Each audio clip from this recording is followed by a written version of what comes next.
Okay, so the purpose of this video, or ones like it if I do more, is to sort of give my impressions of my own papers and the sort of the main takeaways. So I'm just going to go through one of them and see what I remember. So I think this is probably my most well-known paper. This was co-authored with uh, Julius, Zach, James, Mihao, and Yan. This paper, it does a few things, but in my mind, the main takeaway is that it proves that the set of the full transformation among the naturals or on any countably infinite set has a unique Polish semigroup topology, and the Polish semigroup topology is the topology of pointwise convergence. So a sequence of elements of n to the n converges to another element if for all natural numbers there is a point in the sequence such that the image of the natural number will no longer change for the functions in the sequence after that point.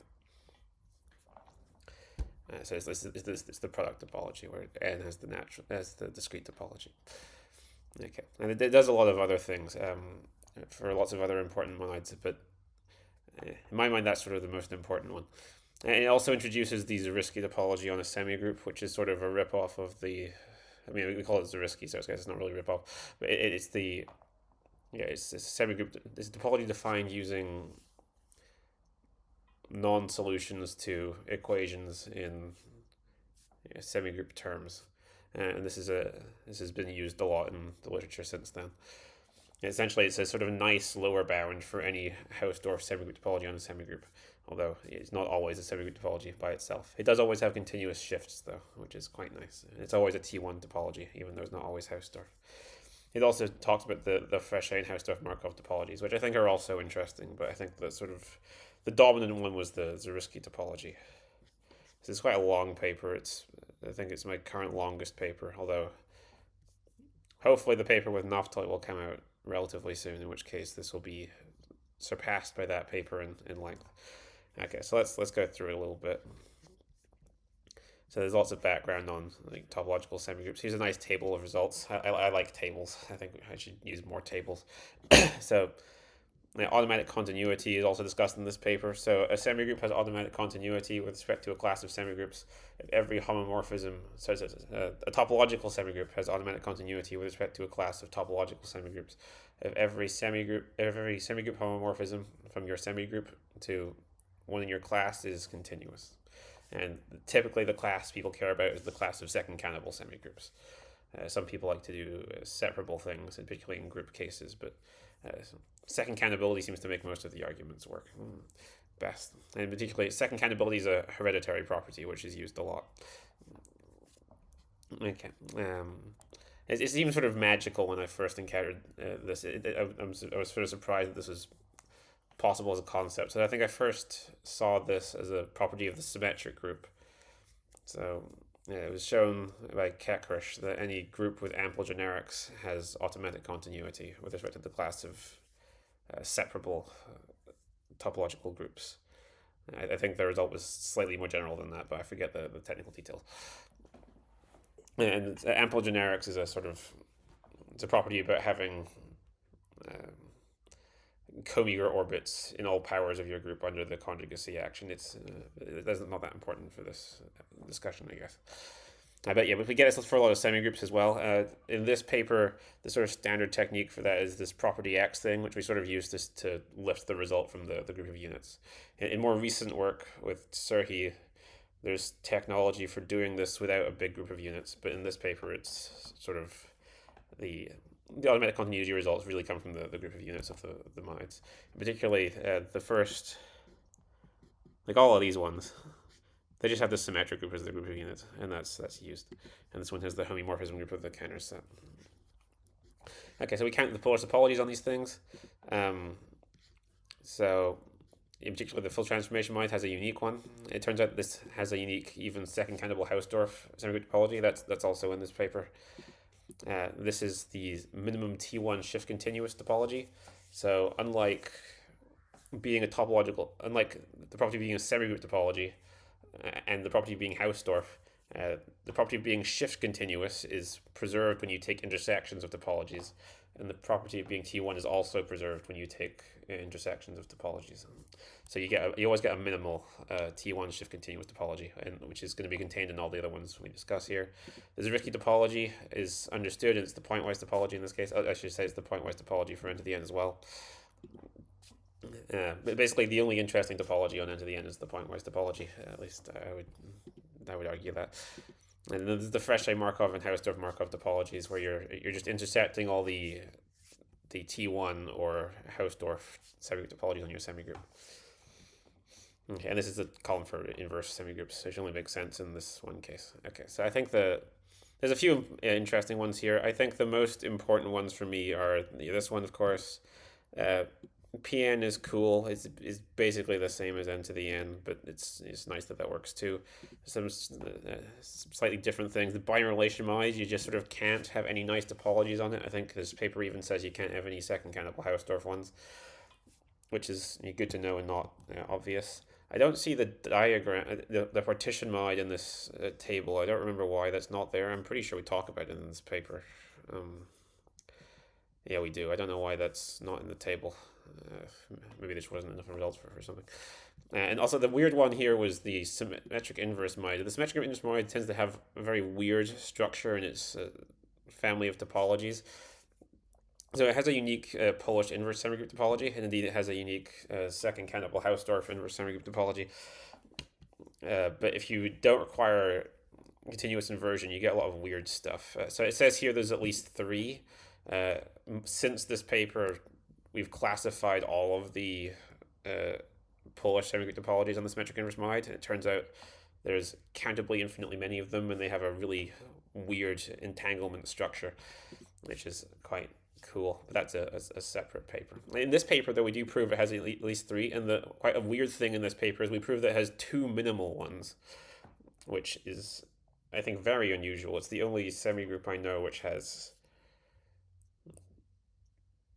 It's the only sort of classical semigroup I know which has more than one minimal Polish topology. And it also has a compact Hausdorff topology, but it doesn't have continuous multiplication. It only has continuous shifts. And a lot of people care about that one because they view it as the sort of compactification of the symmetric group. And they sort of accept that continuous joint multiplication isn't as important as compactness in that framework. I personally think joint continuity is quite important, but there are pros and cons to different things. So I would argue that sort of the Polish inverse semigroup topology is the best one for IN, but some people like the compact one, which doesn't have joint continuity, and that's, I guess, like this one. Okay, and there's some stuff on clones as well. I'm a bit less into clones. I think clones are cool. In particular, I thought this was kind of cute because we got to use the sort of stone duality theorem to talk about the polymorphisms of the counter set and the polymorphisms of the atomless Boolean algebra and how they're sort of dual categories, and that comes up in clone land, which I thought was cute. So if people like clones, we have some clone stuff here, but I'm more focused on this, and I think most readers were. So there's lots of background. So those are really the main things, but let's see what else is in the. It's contained in every Hausdorff. Yeah, so this is saying the Zariski topology is a lower bound for all Hausdorff semigroup topologies, and this is true in just general universal algebra context. It's not really important that these are semigroups, but people use this a lot, so it's good that it's proved somewhere. You've always got shift continuity. Back when we were writing this paper, we used the term semi-topological, which is, it's still a term used in the literature, but since then I've adopted the terminology of shift continuous, which Serhi introduced to me, because saying you have a semi-topological semigroup topology is like a real mouthful, and it sounds like it's a semigroup topology when it isn't, and like the semi and semi-topological isn't related to the semi of semigroup, and it's all very confusing. I think shift continuous is much better personally, and I think we would have used that terminology if we were familiar with it at the time of writing. So basically, automorphisms and anti-automorphisms preserve everything, which is sort of unsurprising. They're sort of algebraically defined.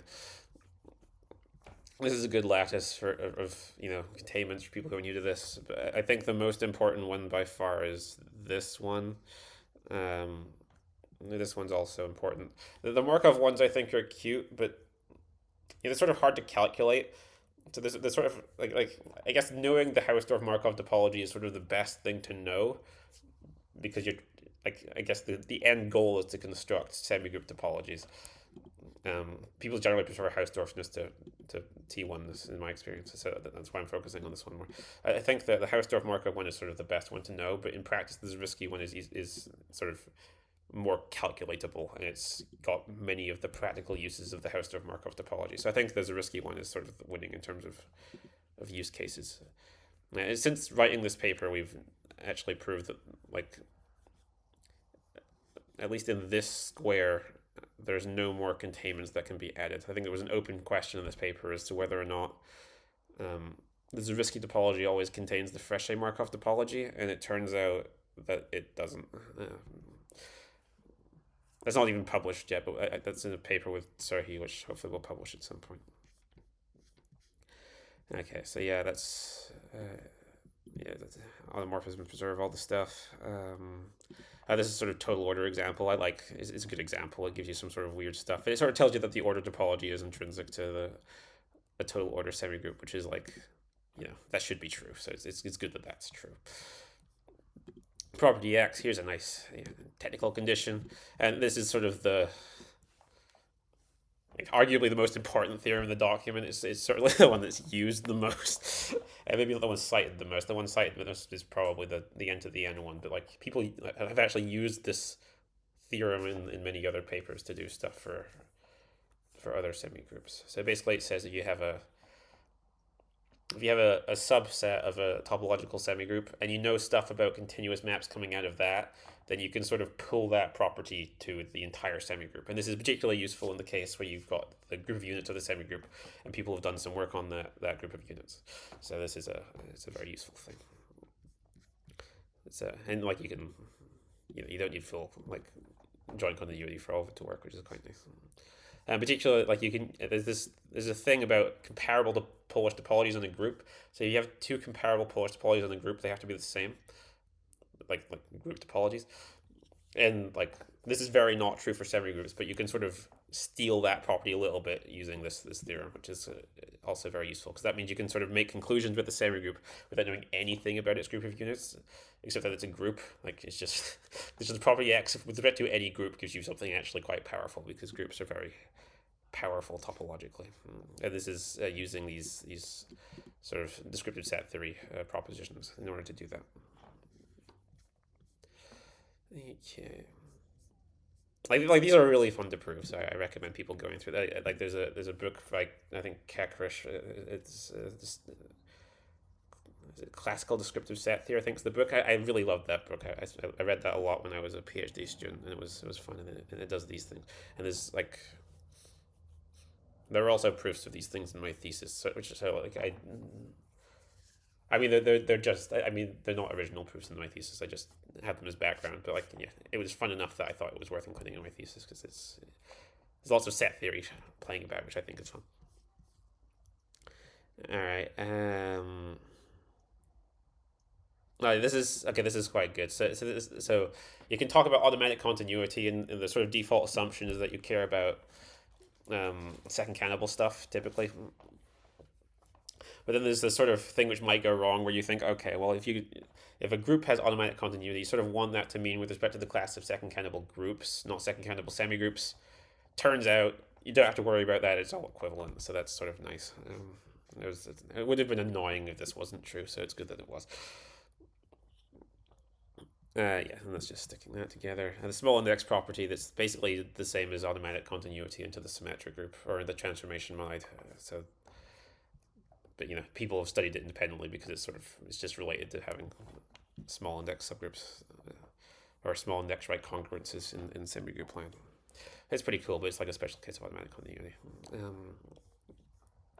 Okay, there's all the standard monoids. This is the thing. This lemma has also been used quite a lot. It's basically saying that if you have a big enough submonoid of n to the n, or I guess the partial transformation monoid, then you automatically get the pointwise topology, at least. Like, you could have bigger things potentially, but yeah, this is useful. This is, when people are lower bounding things, when this works, it saves you a lot of work, and like the proof isn't hard. Like, the proof's kind of cute, actually. If people want to get into topological algebra, topological semigroups, this lemma is a nice thing to start. It's a useful lemma, and the proof's like pretty damn easy. Honestly, I think the statement's a bit overly verbose the way it's stated here. Like, but yeah, it's fine. Like, I think like the important one is 2 implies 3, and the other things are sort of, yeah. All right. Yeah, and basically, so if you got, so this says this sort of any T1 shift continuous thing contains the pointwise topology, and as a corollary of that, you get like all of the things from the Hasse diagram. You get all the Markov and Zariski stuff because they're all T1 and shift continuous. And here's a slightly more technical thing which works for sort of, like, at least in my head, the point of this lemma is to work in the sort of injective case. So the conditions for this lemma 5.1 are like very not injective. In particular, there's something about finite image in it. So this lemma is not as powerful as the other lemma, but it works in sort of more injective lands, and it's been used quite a lot. So it's a useful lemma, even though it's not quite as easy as the other ones, or as tidy, and it gives you Zariski, and Zariski is sort of good enough for a lot of the cases people care about. Okay, what's this thing talking about? The pointless topology coincides with. Oh yeah, so also I should point. I guess like in this paper we don't assume that our infinite sets are cannibal usually. Like a lot of the results just work for general like infinite sets. I think people are mostly interested in the cannibal case. I think the math community sadly seems to have some level of disdain for uncannibal sets. I don't understand this at all, but it's even sort of rubbed off on me based on how I've been talking. But basically, usually when people, I don't know, if I did some analysis of the symmetric group on Aleph 1 points, I think a lot of people would be like inherently uninterested because Aleph 1's too big. Like even the symmetric from the naturals is considered too big by most people. I think it's it's clearly a very important group, right? Yeah. So everything's good. Everything works in the general case, except obviously you can't have a Polish topology on the symmetric group on the too big a set. So there's a cannibal assumption in the 5th one. But basically, all of this is saying that all the reasonable topologies are the pointwise topology. All right. This is sort of an embeddability thing. So there's a theorem of I forget who proved it, but there's a thing which says that embedding into the symmetric group as a group is like topologically embedding is equivalent to having a cannibal basis neighborhood of the identity consisting of open subgroups, and this is the semigroup version of that, and the proof's not hard. I think there are sort of existing versions of this before that is referenced here in 11. This is so Zariski and Schindler had a version of this. If I remember correctly, their version used like uniform structures, and it was talking about having like entourages of congruences or something, which in some sense is sort of tidier in some sense, but I think most people just don't like uniform structures. So this, or at least, I don't know, maybe that's too harsh, but certainly more people are interested in topology than the uniform structures, and this statement doesn't have any uniform structures in it, which I think makes it more friendly to certain audiences.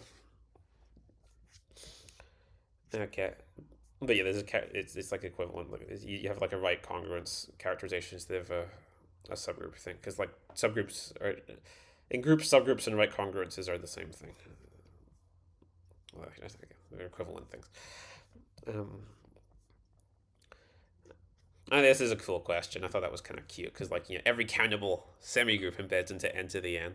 And every cannibal Polish space is totally disconnected.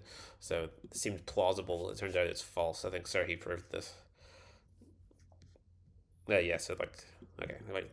It's in a paper with 4 of us, but it was Serhi. I forget what else is in that paper, but yeah. Actually, I think this paper goes into detail about like topological semigroups of n to the n, and it includes Zariski's result, which has the it doesn't include all cannibal Polish things. All right, so there's a bunch of other important monoids. So the binary relation monoid, this one says a whole bunch of stuff about the binary relation monoid. I think like the key takeaway is that there's nothing T1 which is second cannibal, and like interesting. So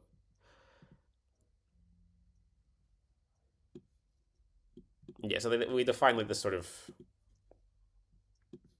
this small topology which is not Hausdorff, and we sort of say that there's no sort of better thing which is Hausdorff. So basically, there's a sort of nice T0 topology on the binary relation monoid, but there isn't really a good Hausdorff one. That's the main conclusion of that. Yeah, here's sort of the smallest Hausdorff one, but the Hausdorff one is like kind of nuts. Like, look at this thing. Like, this is just like, why should any subset of X? Like, this is, I don't know. This seems too big for me. I mean, I know I was just shitting on people for not. I mean, I wasn't shitting on them. I was complaining about people liking too big sets, but like, I think this one is a bit. I don't know. It's not for me. Okay. So the partial transformation mode it's all basically the same as the full transformation mode. I'm going to be honest. Like there's lots of cool things you can say, but there's basically just saying the pointwise topology, or like the analog of the pointwise topology, where you can do this, is the best answer to which topology should we look at, and it's the best answer in lots of ways. That's basically what it's saying. And the symmetric inverse monoid, I said before, has some weird stuff going on. So there's this. We have like I1 through I4 in this paper. I1 is the compact Hausdorff thing that doesn't have continuous shifts. It does have continuous shifts. It doesn't have continuous joint multiplication. But yeah, this is a cool thing. And then I2 and I3 are the two minimal ones. I think it was Jan who proved this thing.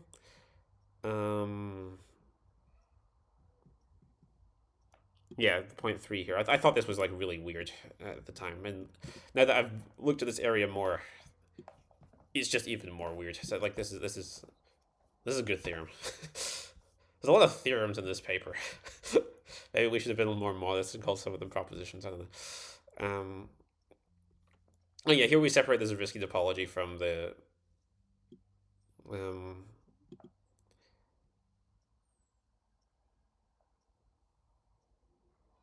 Yeah. So it separates the Zariski topology from I1. It doesn't separate it from the intersection. This is separating I1 from the intersection. Yeah. It is different from the intersection, but that's not published yet. Okay, I4. This is like the big one. This is the unique Polish one, and it's basically you can ban stuff from the domain and from the image, and it's basically you got your two embeddings of the symmetric inverse monoid into the partial transformation monoid, and you're taking the joint of those two topologies, and those two topologies are I2 and I3 from before. But this is it's the best topology in all sorts of ways. It includes it's the inverse Zariski topology as well. I don't remember if I said that before. Yeah. So at this point I guess they still do this sometimes, but in this paper we try and put like explicit complete metrics on things. And in practice, I usually don't do that anymore, because like when I think of Polish spaces, I don't usually think of them with a metric. I mean, like they're typically defined to be a second cannibal space with a complete metric. But sort of the cool things about Polish spaces, in my opinion, don't really have to do with the metric. The metric is just sort of equivalent to all the properties that I want, and it's usually more sort of user friendly than saying, yeah, it's it's a second cannibal and Tikhonov, and it's G delta in every second cannibal Tikhonov space into which it embeds. So yeah. Yeah. Well, that's just saying we already said that. This is kind of cool. This is a bit sort of weird. So like this is sort of saying the right and left matter in semigroup land, which is standard, but it's good to have an example. This was Jan's doing. So like you had the thing from before about embedding into entity n with right congruences. So it's natural to try and do the same thing for the symmetric inverse monoid, but famously the Wagner-Preston theorem is not as easy as Cayley's theorem. So this was like really complicated, and the conditions are a bit messy, but we do have a version for the the symmetric inverse moid. We classify when things embed into the symmetric inverse moid with, I think, I4. Yeah, with I4. Which is pretty cool, but the condition's a bit messy, so, I mean, it's a good theorem. But the condition's not as nice as either one. Which is, it's not that surprising, because inverse moids are harder than moids. But somehow also harder than groups. It's really weird. Yeah, also this is an important thing. So like in the full transformation mod, you can just deal with subbases. So you can just deal with bases if you want, but this one you can't. So it's a bit more technical. Okay, is the next is diagram mods next? I know I use injections and surjections. So like we do injections and surjections. So we just basically say there's infinitely many on the injections and the surjections. Infinitely many Polish things. We don't try and classify them or anything. I think we show there's a biggest Polish topology on the injections, but we sort of don't on the surjections. I thought through the surjections for a while and tried to prove I had property X with respect to something, but it was just getting really messy, and it wasn't that high priority. But it's sort of good to know it has, there isn't like an obvious best thing on those surjections. So more work can be done on those surjections, though. I think that's an interesting question. The next is diagram mods. Like I think the conclusion of this section is they just don't really work. Is the partition mod? Yeah, that's the partition mod. And there's something which says they don't work. There's no T1 thing which is semi-topological for the partition mod. So that's like even there's no second cannibal one. So even the Zariski topology is not second cannibal. It follows from this. I think there was something about, at least in the original version of this, there was something about the block bijection mod not being doable either, like the dual symmetric inverse mod. Yeah, we bet this like big. Yeah, we sort of show it by showing that it doesn't work on this big semilattice, which I think is contained in the block bijection mod. Do we just not talk about the block bijection mod? I guess we don't anymore, but I guess you can use the lemma to do what you want. All right, so then we go on to topology stuff. At some point, Mihao found a reference for this highly technical and suspiciously exactly what we wanted proposition for doing a property X in the Hilbert cube, and it works nicely. But this is it's very sort of directed toward what we want. It says the compact Hausdorff topology is. Wait a minute. Did we change that? There was a draft where we talked about the compact Hausdorff topology next. At least I thought there was. All right. So in one of these proofs, I think it's this one.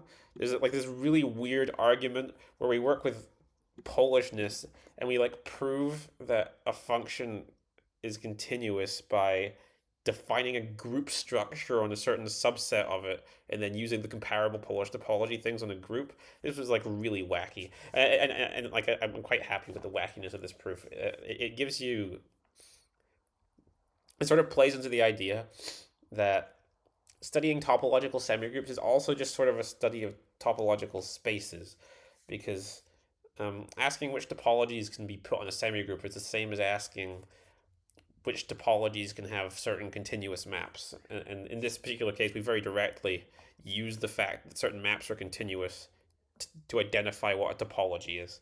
This is a topological algebra paper, but like here we talk about R to the n and we view it as a topological group, but that like has nothing to do with like what's going on here. Like that could have been in any topology paper. Like I'm not using topological semigroups like at all for this. So I think this is quite. This is a cool idea. I like this idea. Yeah. So we show it has property X and stuff, and then the counter set we basically use the same idea, except it's easier to define your group because it's really easy to. I mean, the counter set is a topological group, which is unlike the Hilbert cube.